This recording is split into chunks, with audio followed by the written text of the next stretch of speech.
this session is all about how the government is trying to increase the amount of stuff, of good content that gets made in Britain.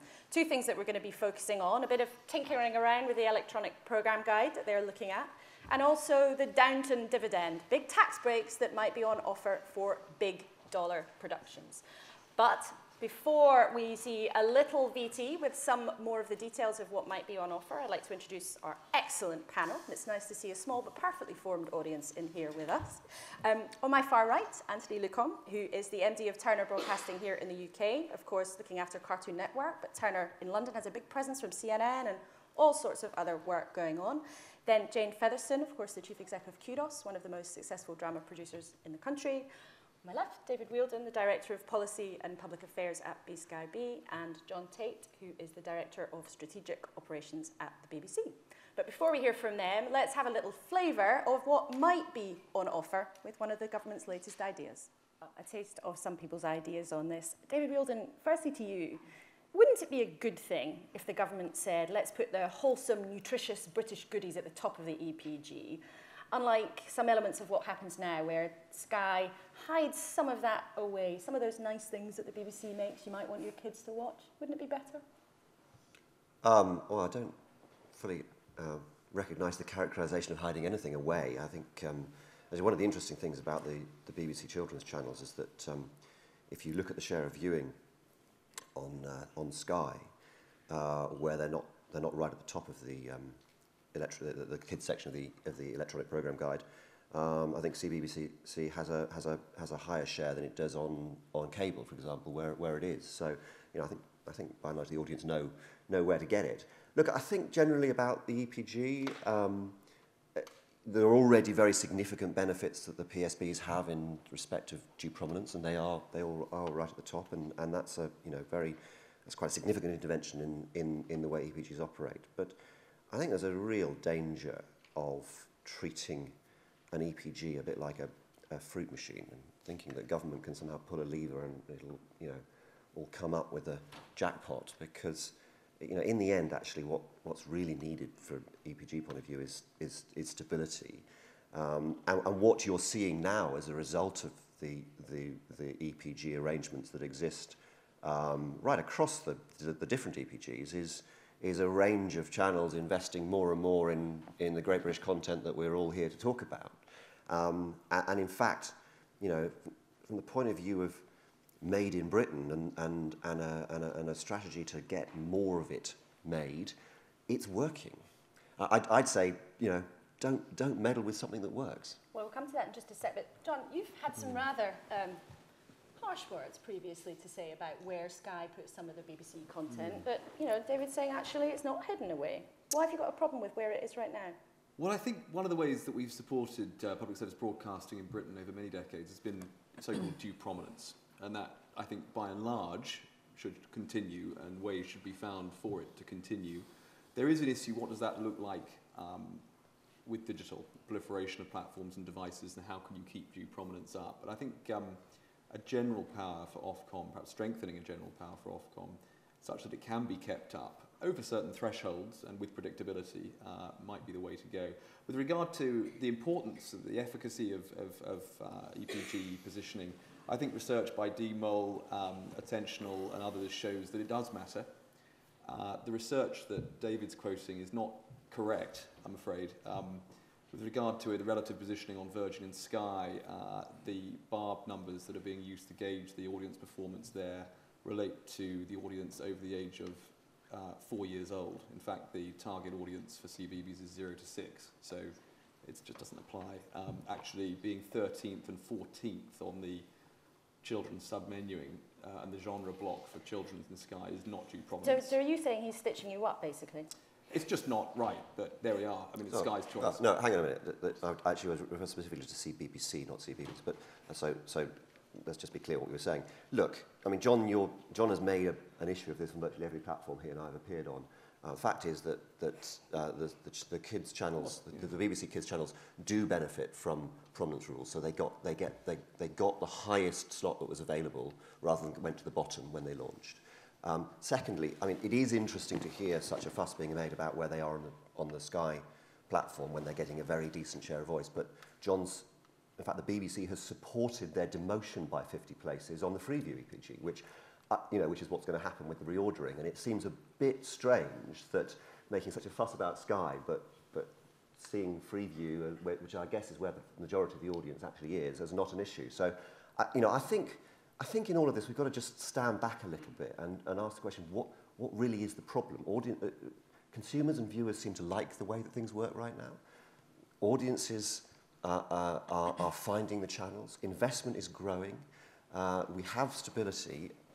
I think giving more powers to regulators or, God forbid, politicians to meddle as they see fit on the basis of what happens to be en vogue at the time, I think there's some real dangers there. And are you both basically saying then it's a bit of a red herring, the government shouldn't bother, back well away? Well, that's certainly not what I was saying, and I addressed this to you because you put it to me, of course. I think the government want prominence to play a continuing part of the promotion of public service broadcasting. It's right that it should.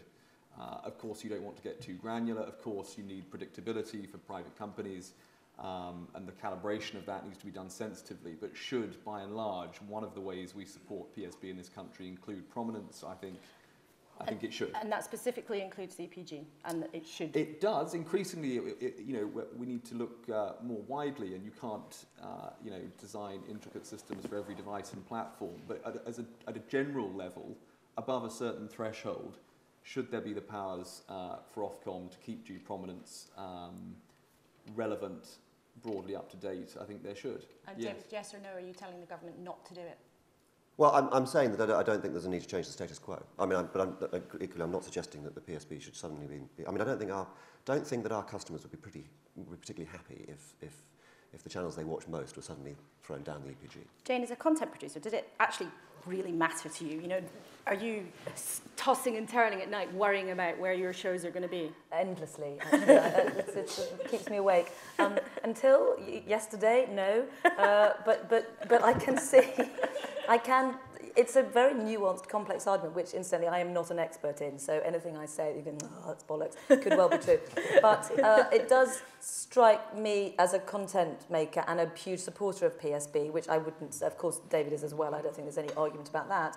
That prominence is important because what we absolutely don't want to happen is where what PSB in America, where it, over time, it gets worse and worse and worse and then disappears into insignificance. Now, that's very unlikely to happen with the BBC, as we know. It's a completely different thing. But I would support PSB having prominence, which I think it already does, is David's argument. And from my point of view, CBeebies and CBBC are very, very important channels as a mother and as a parent, and that's where you grab that TV audience. So my fear would not be the status quo seems satisfactory, I would say, at the moment, from where I'm sitting, but the fear is that could get worse over time if there isn't something to put in place. And just you said you were a mum there. Yeah. Do your kids find what they want to watch using the EPG, or do they just know what they want to watch? Do they know the brands they're looking for? It's the brands they know, which obviously I force down their throats, the right brands. Right brands. Which include Octonauts, and John would be very pleased to hear that, mainly. Well, Anthony, from your perspective in pay TV, does it really matter to you if you're at 164 or 167?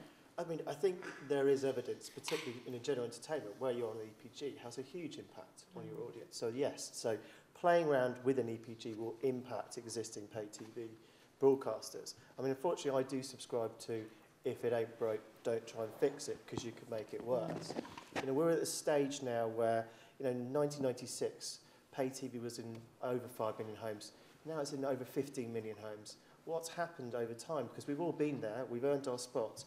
We've developed an ecosystem that's got stability. We know what profits we're going to make, and we're now reinvesting more and more in local British content. And I think you're right. I absolutely respect, both professionally and personally, the BBC. But actually, the PSBs, while they do a lot to invest in content, the pay TV channels are investing more and more. So in the kids side, we recently commissioned a piece of research with O&O Associates as COBA, and COBA members and kids are now investing about £29 million in 2011 in kids content in the UK. That's up 60% from 2 years ago in 2009, and that is a significant figure when you look at the total amount invested in kids content in the UK. So the risk is playing around with an EPG could risk that. And therefore, what you could be doing is reducing that investment, particularly when the BBC is not actually limited by its profits. But I also have to say, when I look at the facts of the BBC, it's important in this industry to say that they have to be found. I do need the audience to find them because as a licence fee payer, there has to be awareness for those channels, those shows. But I subscribe to David on this, that, you know, in a Virgin Home or a Sky Home, and I know Barb doesn't do under fours, but we still measure our preschool channels by bar statistics. CBeebies is the #1 channel in both. CBBC is the #2 channel in both. But it's really interesting, you're saying quite clearly there, if they mess around with it, you might actually see less made in the UK, the opposite of what the government wants to achieve. That's absolutely, because what we need is stability. You know, now we've built these business models up, they do take time. You know, we've all had to grow in a difficult time with pay TV, but it's at that tipping point now. We have sustainable models. And, you know, the COBA will be releasing a report in September, which will talk about all of the members and across the board. And I can't actually give you anything now about it until they actually announce it, but there's significant investment now from non-PSBs in UK content. And that's because the ecosystem that's developed works. It's also because consumers want it. You know, at the end of the day, we are businesses, right? We do what consumers want. If consumers want this content, we will invest more and more in it. And all you're going to see over the next 10 years is greater and greater investment by non-PSBs in UK content. Certainly the EPG is not universally popular on this panel, but just before we move on, do you think the government are actually going to go ahead with it in terms of making changes, creating particular spots? I think it's difficult to see how. I mean, look, first of all, let's just step back a little bit. I do applaud the government in one key respect here, which is that we have a current framework. If you look at the legislation that all this is based on, the 2003 Communications Act, which really only recognises one form of content, PSB. PSB content is great, but the contribution that the rest of the ecosystem, the ecology, as Liz described it last night, is growing and growing. And I think, you know, a fundamental principle for looking at the legislative framework, as the government is doing, should be to have a mixed ecology and to promote a mixed ecology. That is a good thing. It's a good thing for audiences, and it's a good thing for the industry because you have different business models investing in UK content. So that's good. But the way the government's going about it, in particular raising the EPG, I think is probably not quite the right way. I think that there's a danger here that they're sort of subscribing to that worldview and then reaching around the things that might kind of support it. And I'm not sure this is quite the right one. Are you suggesting politicians sometimes scrabble around for something that sounds good, but might not I actually couldn't work in possibly comment. It's How not are they going to make this my job sound good? I have no idea. Okay, well, we'll come back to what other things might actually help make UK content in just a second, but let's move on then to this notion of the tax break. Should big money productions like Downton get a big bump from the taxpayer? Would it help more content get made in this country?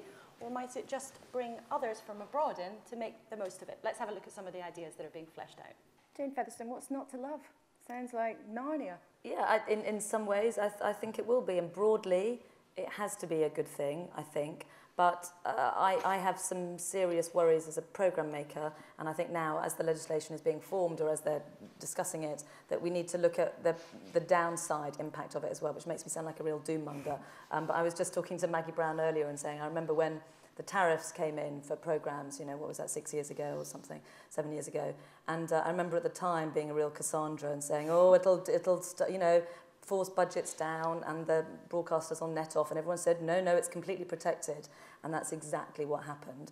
So I suppose the upside for us is, yes, there'll be more money in the pot. We probably will shoot more here and more will get made here. The downside is I think there's a real capacity issue in Britain about talent and who gets to use the best talent. And I think Jeremy Hunt, one of the big things from him is about inward investment. It's not just about stimulating the British sector, it's about investment from overseas to use our skills and our talent. And that's fine because there'll be a cultural test and there has to be the broadcaster test and all of those things. But I really fear that those big American productions or other productions potentially come in, pay more, use our talent, and there isn't enough to go round. So alongside this measure, there has to be a great training scheme, whether that's a percentage of the total. I don't know how that's going to work or how that should work, and everyone's discussing it. But if it doesn't happen, I can see, you know, car crash in 3 years' time, where we're all making more money, but there is not enough quality to go round. But isn't it quite pessimistic, though, to say this shouldn't happen because, you know what, we don't have enough talent in this country to go I don't round? think it shouldn't happen. I think it absolutely should happen. I think we just have to put in place measures that allow us to build a talent pool that can satisfy the need for it. And I think just closing our eyes and saying the talent will just be there.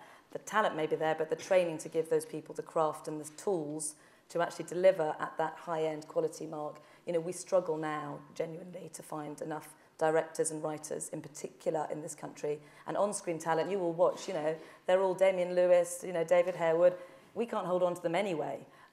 So, you know, it's challenging, but of course, broadly, it is a good thing. What's the BBC's view on this, John? I mean, given that you already get a big subsidy, would it really be fair if BBC productions either that you make or you buy get a big subsidy from the taxpayer too? I think we're positive on it broadly for the impact on the wider industry, and I think we'd welcome that, and I think we'd realise that abroad it's becoming very standard indeed, and not to have it was becoming an issue in the UK.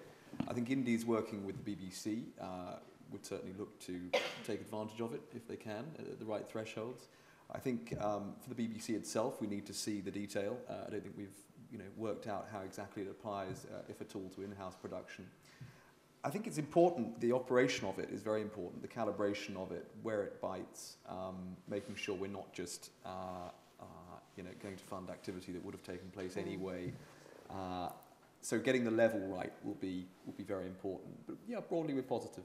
Is it possible to make it work in a way, David, where you don't get unintended consequences? Yeah. Yes, absolutely. I mean, look, we came in here and the first thing we saw was a VT promoting Canada. All right, Canada has a very generous. This is about Britain's competitiveness, and we have to be competitive in this space. Otherwise, we will lose production overseas. We already are, and so it is. Andy was absolutely right. It is about trying to make sure that things that would have been shot overseas are instead shot in the UK, and it's also about trying to attract inward investment. Those two things. What I think is important, it's not about, is some other kind of form of stimulation for specific types of content that you might deem to be desirable. I mean, there's other big interventions in the marketplace for that. Let's not kind of go down that route, because in the end, actually, frankly, the Treasury's going to say no to that, because it's not. So the idea of tax breaks for particular content being made in a particular part of the country, or particular types of programming, I think that would be. Well, look, in the end, it's just not politically sellable right now, so might as well just forget it. Now, Nancy, of course, Turner is a sister company to HBO, right? So in terms of those big, glossy dramas that are made for tons of money, can you see a tax break really bringing that kind of business to this country? Well, look, HBO is part of Time Warner and Turner's part of Time Warner. The point about this is to make us competitive. Everyone agrees we've probably got some of the best talent in the world.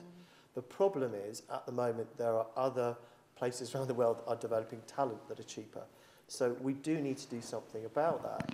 I'm sure there are more and more American production companies who would like to come over and shoot here. The advantage of encouraging them, and I do get your point, Jane, we've got to make sure that we're also investing in training people, is hopefully if there's more money in the market, and what we're not actually doing is playing with our own cash, because to a degree, tax breaks may let us make a little bit more, but it's not what's going to really drive this. We want to bring in international investment in. We want more pots of money in this market, and I think it gives an opportunity to invest. And I do think Warner Brothers did a great thing with those Harry Potter movies, and it became so attached to the UK and the UK production that it invested in Leavesden. And there's a legacy from that. And I think if we can bring more international business over here, overall we will benefit. I do understand about the resource issue. I completely agree. I suppose I think it's just complex, and there will be, and I think, David, I'm not sure I agree that we can mitigate for unintended consequences. I think there might well be some down the line, but it does, there's no doubt that having those big productions here will probably help stimulate the business full stop. But beneath the £1 million threshold, which is where I would say probably 80% of drama series are currently made anyway in this country at the moment. You know, it's going to be interesting to see what happens to that and where the, you know, as you were saying, where the threshold is, where actually what qualifies and what doesn't, because there is, you know, potentially some impact on them as well. Because can a policy actually be effective, and is it sensible if it's designed for the minority of stuff that's getting made here right now? I mean, let's be clear, as you suggest, this is a policy that would only affect the minority of people who are making stuff. But it's big money stuff, isn't it? And it's stuff, you know, absolutely, that none of us want to see go to Hungary or South Africa. I mean, that's definitely the case. You know, much better to have it here than lose it. Would it change what gets made? Yes, massively. Sorry. So what do you think we would see then more of and less of? Again, it may not be a bad thing, but I think we're already in a place where we've just done a show called Hunted for the BBC, which is a co-production between HBO Cinemax and BBC One. And it's a huge budget compared with most BBC One 9 o'clock shows. It's a 50-50 co-pro. And that, in content, will work, I hope, on BBC One, but there's no doubt that it has had to have a nod to America because it's a 50-50 co-pro. And the bigger the shows, the more likely they are to be co-productions in order to even hit the 1 million threshold, because we're never going to get that from anyone except Sky at the moment. But I'm unconvinced that a tax credit's going to change that. What's driving that is actually the opportunity to export programming, and you know, tax credits may well help that, but I don't think that's going to be the driver of change in that way. And I think, you know, in the end, if we don't do it, we're going to lose out more and more. Yeah. And so, in a sense, the government's driven into it because everybody else is doing it. Which is why they focused on animation, because there was a real risk of us losing that skill in this market. And we have a show called The Amazing World of Gumball, which is very expensive to produce, stupidly technical, brilliantly written, and you know, it's always hard to create something that maybe is not the best cost-effective show, but is just brilliant. We produce it here, it's so British in its nature. And having something like this could really give Gumball a life, and actually gives us more ability to invest more in animation. And when you look at, there's great animation around the world. Phineas and Ferb is one thing, but then you've got a Wallace and Gromit. And what we've got to be doing is producing more of those types of shows and investing in that kind of talent. Saying that, there are some odd things that we've got to work out. So one of the things is the cultural relevancy test, and it talks about British characters and British settings. And then, you know, when you get into the world of animation, what does that mean? Yeah. It's often fantasy, right? You know, if we did an animated version of Tolkien's Lord of the Rings, are they British characters and British settings, you know? You know, Shakespeare wrote Hamlet about, you know, a Danish prince. Is that British? Does Hamlet get a tax break? You take that to the extreme. You know, we were talking about Danny Boyle, and you know, people were saying that the whole ceremony was too multicultural. That is Britain, right? Slumdog Millionaire may have been set in Mumbai with mainly Mumbai actors, but actually it was his British vision and his take on that which makes it, to my mind, very British. But doesn't that exactly put us in a situation where there might be a really very big risk of studios, production houses, or even channels almost playing stuff out through the UK, perhaps? You know, things basically being made everywhere else, but if you can sign the contracts in London or wherever else, you get the tax. They won't be allowed to get away with that. No, it'll be more. It's much more tight than that. There are a number of points on the system that you have to qualify for. And do you think the government's clear enough right now about what those tests will be? They're using the film tests, aren't they? Yeah, the film test is the basis, but it's just when you talk in animation about using British characters and British settings, it doesn't quite work out. They're often fantasy lands, and so they're going to have to adapt things a little bit. But there are very good tests, actually, to qualify. And the main thing is, at the end of the day, what are we most looking for? As long as it's investing into this market, as long as there is investment in the talent, where it's, you know, writers, performers, directors, animators, and is helping to develop the industry, and also is stopping a drain to Canada, which actually has a great games industry that's growing, or Asia, or make no mistake, Latin America will soon be coming up with a big animation and computer industry. We've got to remain competitive. And there are some crazy things at the moment, you know, Canada being a fine example. We shot something there last year to get the tax break, but we had to do you have to do the post there, which means you're flying the editor, the director, the assistant editor, the composer to Canada to do the post-production, where then, it is, there's a craziness at the moment, and that will prevent that, which is great. And so you're both very clear. You would make more if it comes in, although there are potential downsides. I think it's just being aware of the downsides and making sure that training is a big part of it going forward. So it wasn't just an opportunity for George Osborne to make a joke at Ed Miliband's expense in the budget with the Wallace and Gromit line that caused everybody a big laugh in Westminster. And you all are He's such a comedian, isn't he? Yeah. It's just hilarious. And all of you think it will happen in some form or another? Well, it's in consultation.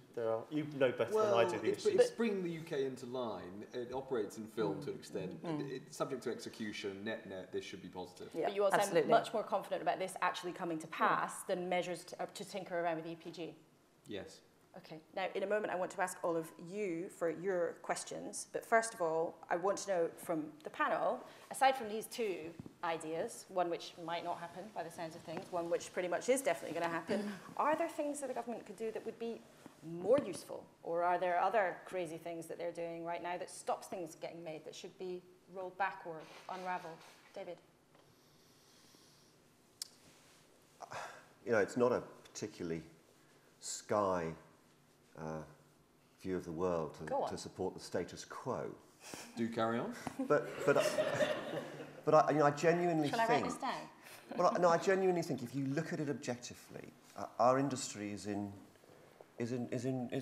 pretty good shape. And we have a framework that supports the mixed ecology, and that is delivering across the board. I think that growth opportunities are clearly there for all of us. And so I think, the first sort of principle that government needs to adopt is don't do harm. Maybe the Google thought.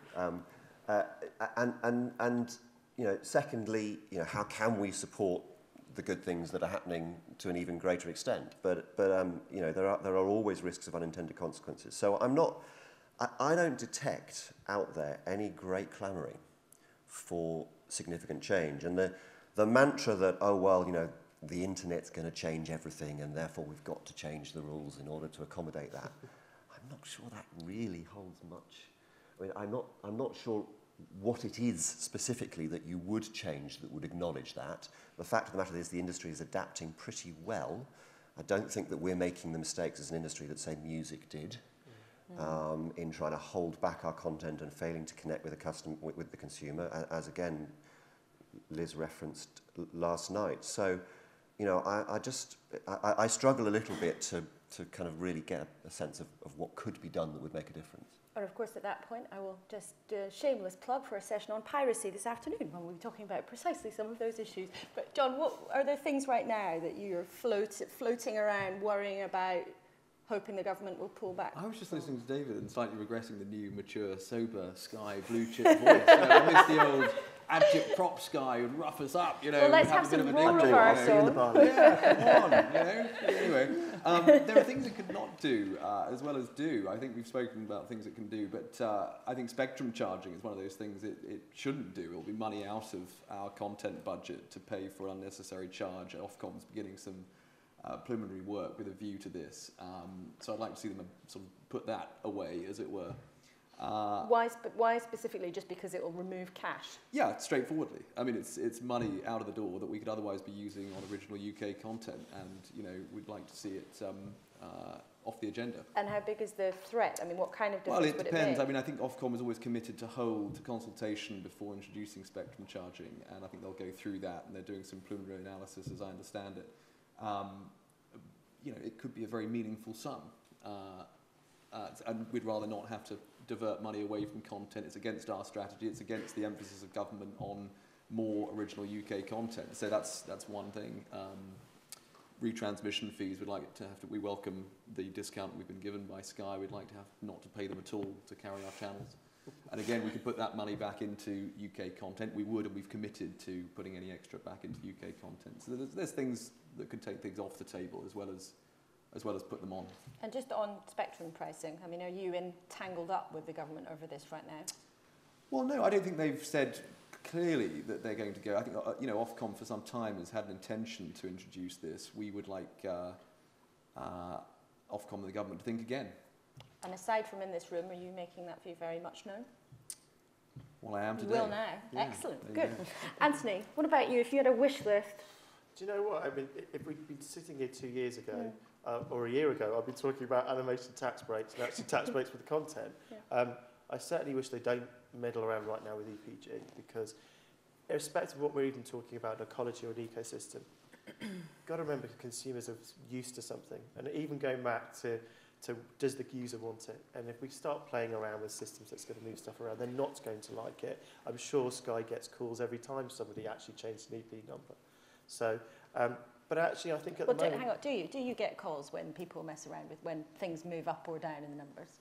Do people actually care that much? Well, people do care, but I think, you know, we are very careful about the way that we treat these things. We take our responsibility as an EPG but when manager. you move things, does your sort of customer complaints line get loads of calls and people ringing up and being upset? No, it doesn't happen like that. Do you just, Anthony, obviously this is a really important issue for you, but in 5-10 years, is it going to be relevant? I mean, it's quite a linear thing, isn't it? Going down a menu in a world where increasingly people are using search and, you know, it's an interesting point, but there are, very specifically, we know, for example, in general entertainment, that where you are on the first few pages has a significant impact, and then after that tends not to, and actually tends not to be so relevant depending what page it is, because after that you really have to build a brand that people choose to get to.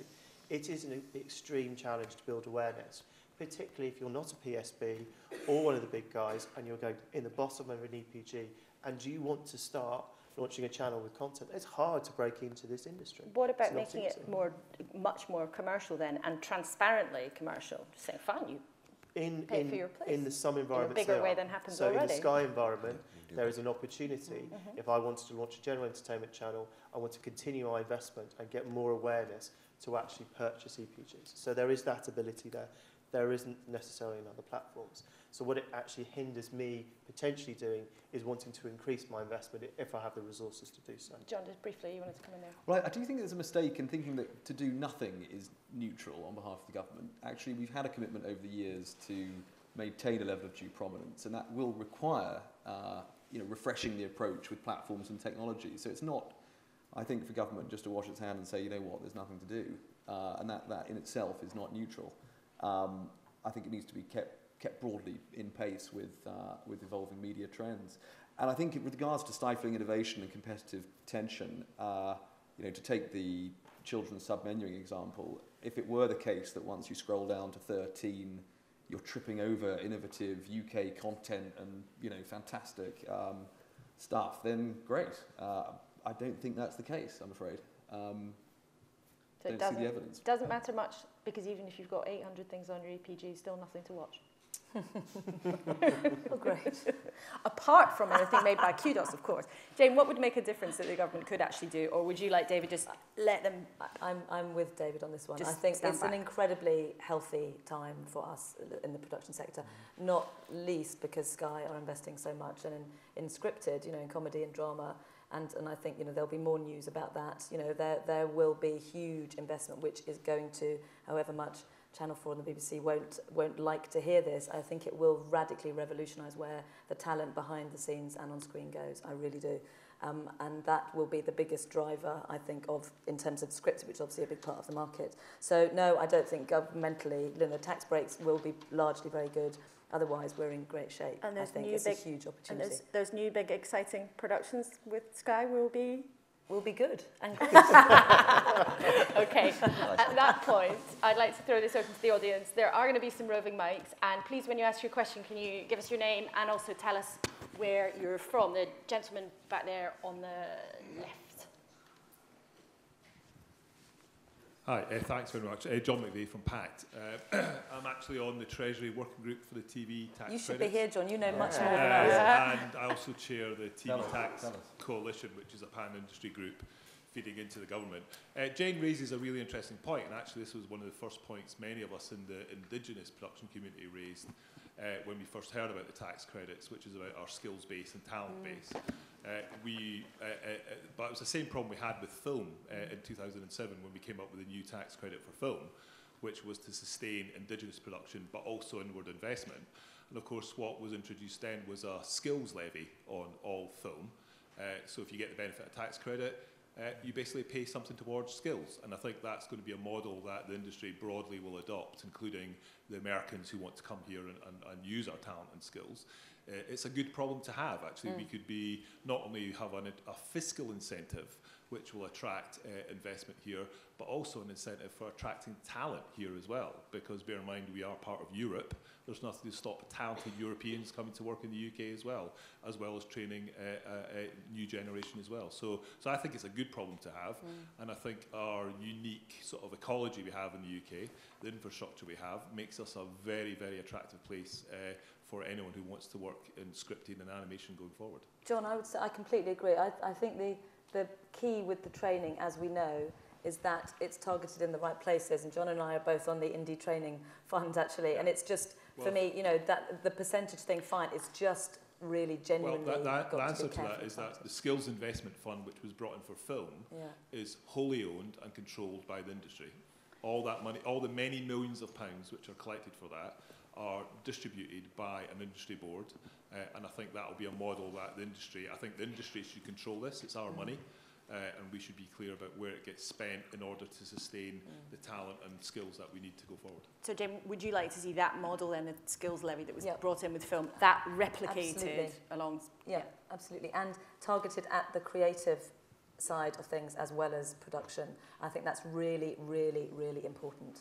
That it is also writers, and it's even actors, it's directors, producers. You have to target it there as well as simply the crew, who are also creative individuals as well, but it's really important. But kind of, you have that kind of training program though, can it actually, can good training create talent? Or does it just make talent exist? Often it's the tools and the craft and the skills. So yeah, absolutely. Okay. Absolutely it can. All right, next question please. Gentleman there. Thank you. Robert Beveridge, University of Sassari in Sardinia and the Scottish Media Academy.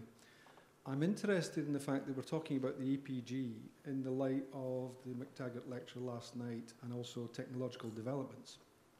Do you think there's any possibility that Ofcom should be given some powers to regulate the Google search engine or YouTube, given that the future is really going to be internet television? Okay, Anthony, given your previous parish of of the world of the web. I used to be the MD of MySpace in the UK. The future's going to be internet television. That's interesting.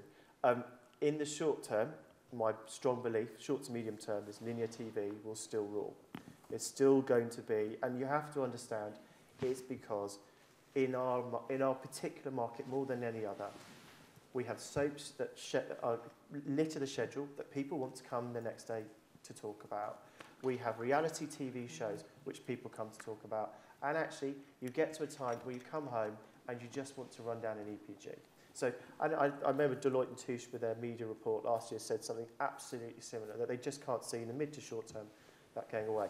Is it going to bend the schedule and bend how people look at things? Absolutely. It's giving the consumer more choice, and we have to adapt to that.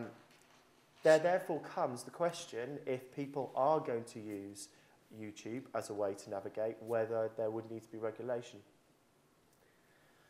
We'll have to see, because at the moment, I'm not sure how much they will be your gateway, realistically, to television. But given we know there are going to be more of people's gateway, okay, we can't say now are 80% of people going to be watching on Industry TV or whatever, but we know that more and more people are going to be watching that way, even though right now it's still a minority. Does the prospect, therefore, of Ofcom being able to regulate YouTube, does that fill you with horror? It's a difficult one. It's such a difficult one because it's... But what's your gut? It's difficult, right? It's a quandary for everybody, but even from your body language, you seem to be pretty uncomfortable about the idea. Yeah, it's really, I don't think, it's one of those things you could spend ages trying to come up with something and it won't work. The thing about the internet, everyone has to get as understand is, it is what it is. It's there, it's sometimes uncontrollable, and trying to stop innovation in the internet and how people will access content and discover content. And some of the way that people were discovering content through YouTube is actually by what people are watching, right? So a lot of their search engines are based on what people are clicking on that gets you up to the top of your results. So suddenly, are we saying that Ofcom should come in and do due prominence for certain things, even though the majority of people are watching something else, it becomes a very tricky thing. And it also comes into the area of social TV and Z-Box. It's very tricky. I wouldn't interfere in it until you have a much better understanding on how things are going to go. That's my personal opinion. David, what do you make of that suggestion? Generally not in favour of giving Ofcom more powers in point of principle. I thought you might say that. But there's a valid point there, right? What happens to regulation as over time more and more people are watching online? You know, we're going to have to address this question at some stage. Well, let's distinguish between using the internet to distribute programmes and watching online. Okay, let's talk about watching online. So, well, I think Anthony's right. I don't see much. I certainly don't see in the medium term, for as far out as one can imagine, that people are going to be using the internet as their sort of prime gateway into watching television.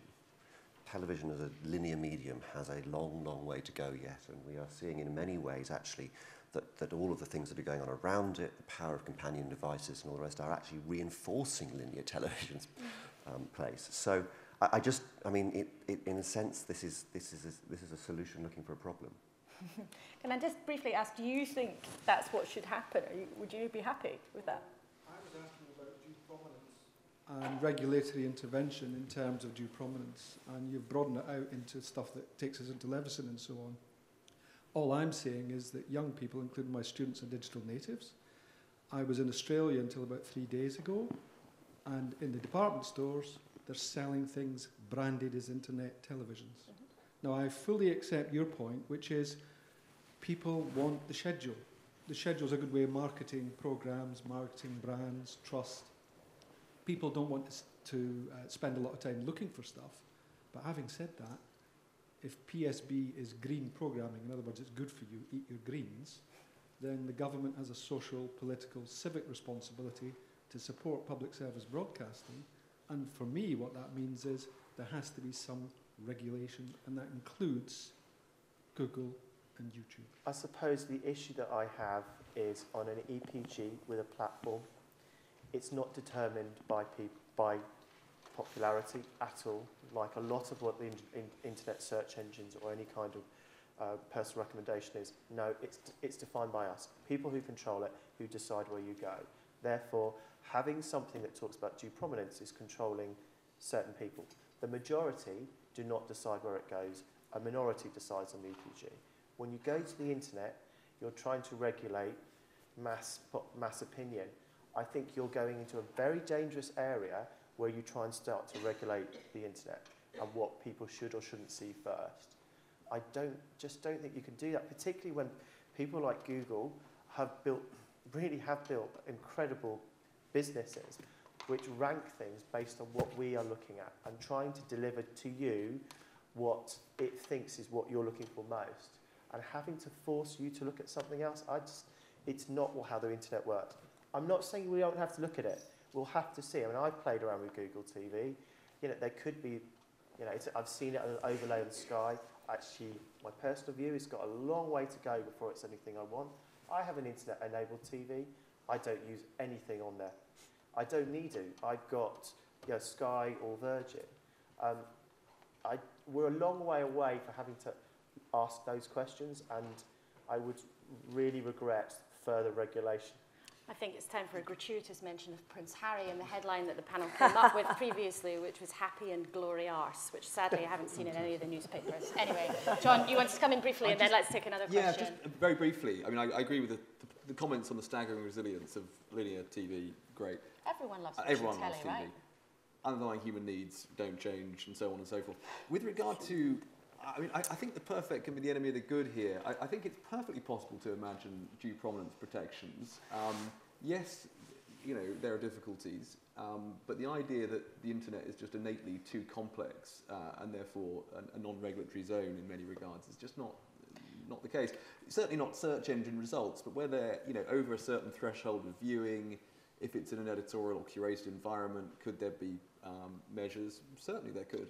Yeah. I want to take another question in a second, but just we're starting to have what is a really interesting debate. Just for fun, who in the room, put your hand up if you think due prominence could be protected on the internet and Ofcom should get involved. 3. Interesting. Anyway, let's cram in another couple of questions before we finish, because we're running out of time rapidly. Lady down there. Hello, I'm Julie Crate from Screen Commission Taste Screen in Scotland.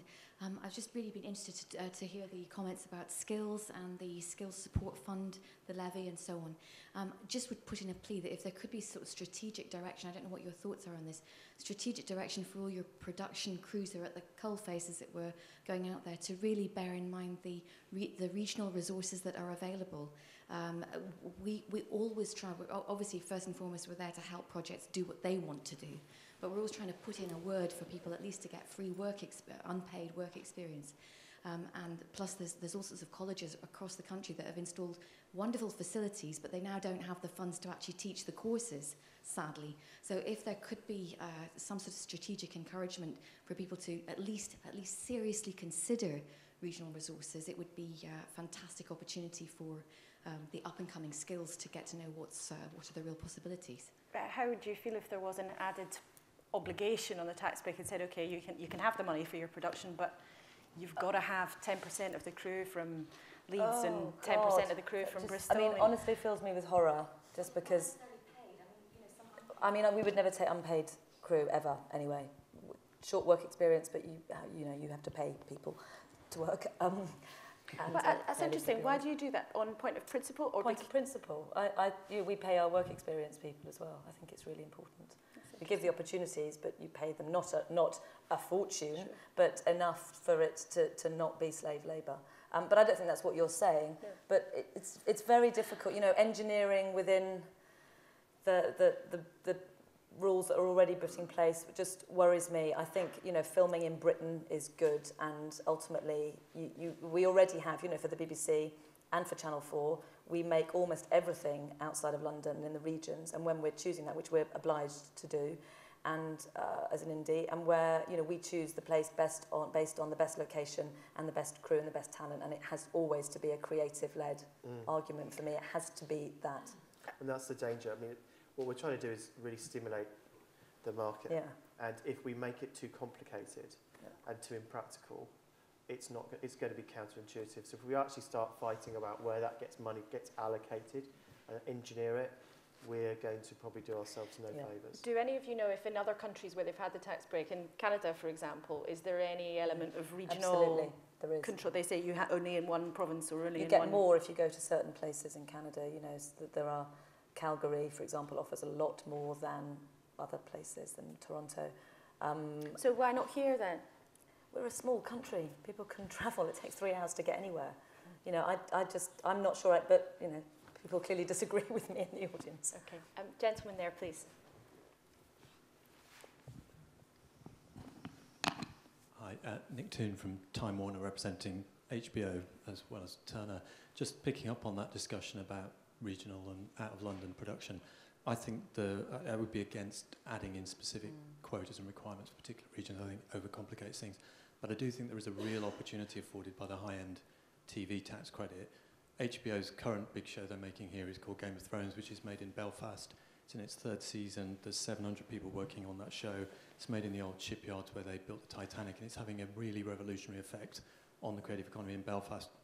I was until last year at Channel 4, and when we were at Channel 4, because we have all these out-of-London quotas, we were constantly being pressured by Belfast, Glasgow, Edinburgh, Manchester, Nottingham, Newcastle to come and produce drama in their regions.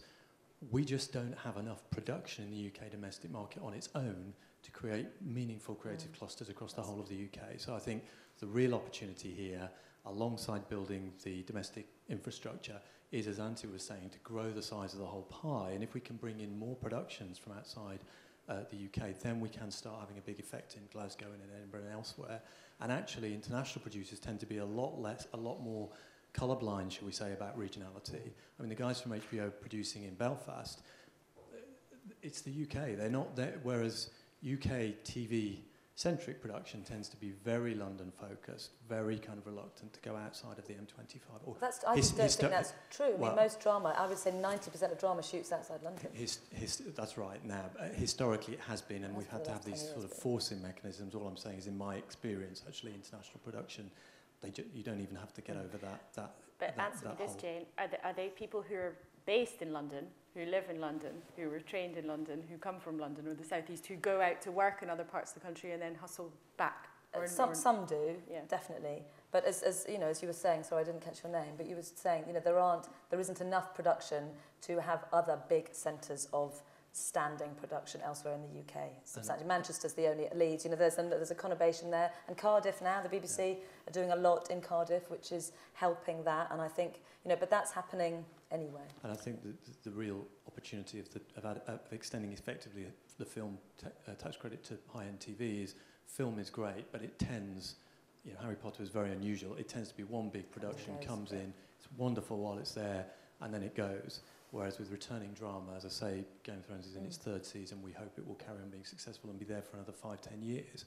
Over that period, you can really start to build sustainable clusters. I think if the investment comes in, it will probably start happening naturally, because actually, to your point, Nick, when you live abroad, you're agnostic to actually what the UK is, and what you'll be looking for is locality. I mean, that's why people are using New Zealand, because you can be different corners of the world all over the place. Well, actually, England can do the same as, you know, United Kingdom can. So I think you'll end up finding, naturally, depending on what the script is, depending on what they're trying to do, it will evolve naturally. And once we have a good system, and once it is established, you can probably look at tweaking it then. Okay. Just, did you just there promise to commission Game of Thrones for another 10 years? Yeah. Well, I suppose that's what this place is all about, right? Making a pitch in one way or another. It's now 1:29, and I think that we should bring things to a close, particularly for people who had a late night, are probably quite keen to get off and have their lunch. I would say not me, I was on an early flight. But thank you all very much indeed for your questions. Thank you very much to the panel, Anthony Lucombe, Jane Featherstone, David Wielden, and John Tate from the BBC. Will you join with me in thanking them all for their contributions?